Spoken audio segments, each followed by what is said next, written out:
Good morning लोगोफोर दिनै नोंथांमोनजों मोनसे बाथ्राखौ रायलायनो बा शेयार खालामनो गोसो जादों नोंथांमोना नैबे भिडिअ फुटेजखौ नायनानै लाग्रोदो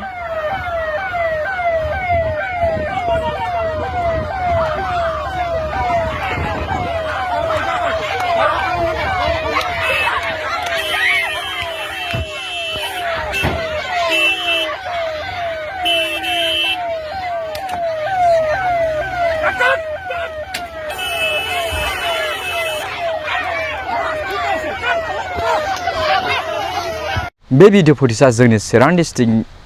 सान्थिफुर 2 नं kalvariयाव जानाय बे जाथाय मोनसे नटिस होदों बेयाव गासै सस मथा-मथि बहुत फेमिलि नखरफोर दङ दा बिसोरखौ डिक्लेयार होदों नैबे 2025 नि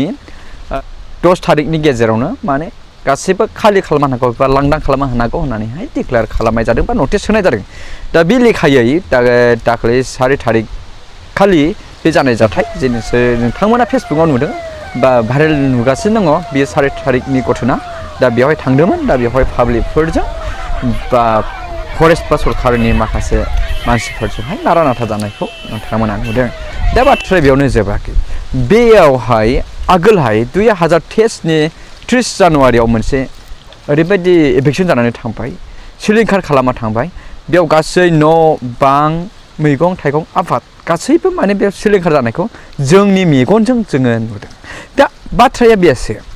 2030 जानुवारियाव जि एभिक्शन जादोंमोन दा बेयाव जि खहा जादों दा बिनिख्रुइ नैबे 2025 आव जुदि एभिक्शन जुदि जामारबावोब्ला बा जायोब्ला बेसेबां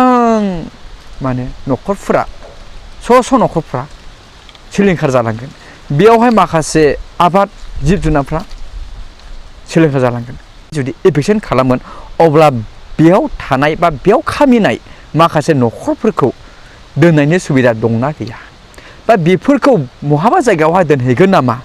आं बेखौसो माने सानगासिनो दं आरो बेयाव गासैबो गुबुन नङा जोंनि बर' बिसाफोरानो बा बर' नखरफोरानो जुदि बेखौ होसोनानै जुदि आलाय-सिलाय दोनोबा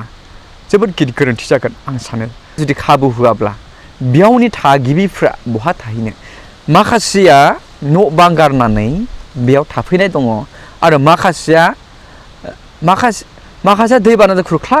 जानानै थाफैनाय दङ माखासे माबा मोनसे जाहोननि थाखाय हा होफानानै थाफैबाय आरो बेबायदि माने सिरस्थाय मोनखागोन बा थाखानायसै होननानै संसार